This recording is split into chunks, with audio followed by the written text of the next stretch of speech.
So I'm in a little coffee house here in downtown Auburn. I've got some writing to do, and what I love is planning my day around mini goals. This is what I want to do. This is the project. This is what I want to accomplish. And so I've parked myself here for a little while to be able to sit down, pour into it. I'm going to shut down the internet. I'm going to shut down everything and just accomplish this one chapter in the book that I really, really want to get done today. I just want to encourage you towards the idea of mini goals. You got a big project, break it down into mini goals.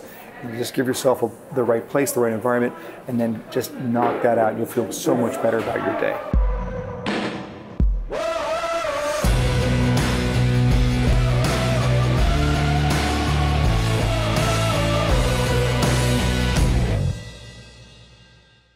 I had a really interesting conversation with this couple that I know that they're thinking about buying a car. They want to buy a car. Actually, technically, he wants to buy a car. She doesn't. So what do you do when you're in that situation where one person wants to buy and the other doesn't? And because I can't keep my nose out of these things, I just asked a very simple question. And I asked it to her. She's the one who just doesn't really want to buy. So I just asked her the question, is it safe to say that you're going to buy a car at some point and it's just a matter of whether now is the right time? This is what I call the if versus when technique. You see, if I'm in a sales position, now I wasn't in a sales position here, but I was just kind of curious to see how this went. If I'm in a sales position, one person wants to buy and the other doesn't, how do you know who's going to win? Well, the first thing you do is you follow a simple rule of thumb. You follow the passion. A passionate person typically wins in a purchase conversation. And so in this case, he really wants to buy, and I kind of want to support my friend, and I asked her the question, is it safe to say you're going to buy a car at some point? It's just a matter of whether now is the right time. And she admitted that's exactly the case. But think about what I did here.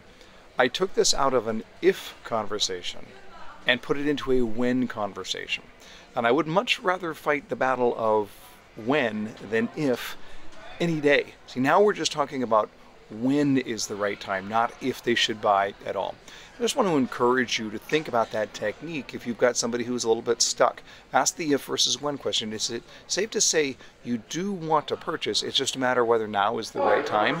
Because as soon as they say yes, now you're in a discussion of a timing issue rather than a motivation issue. It's much, much easier to be able to fight the question of timing than it is over motivation. There you go. Hey, listen, if you're not listening to the Buyer's Mind podcast, why not? We make that 30 minutes long, and we put it out every single week. It's perfect for your drive time. It's the length of the average commuter in the United States.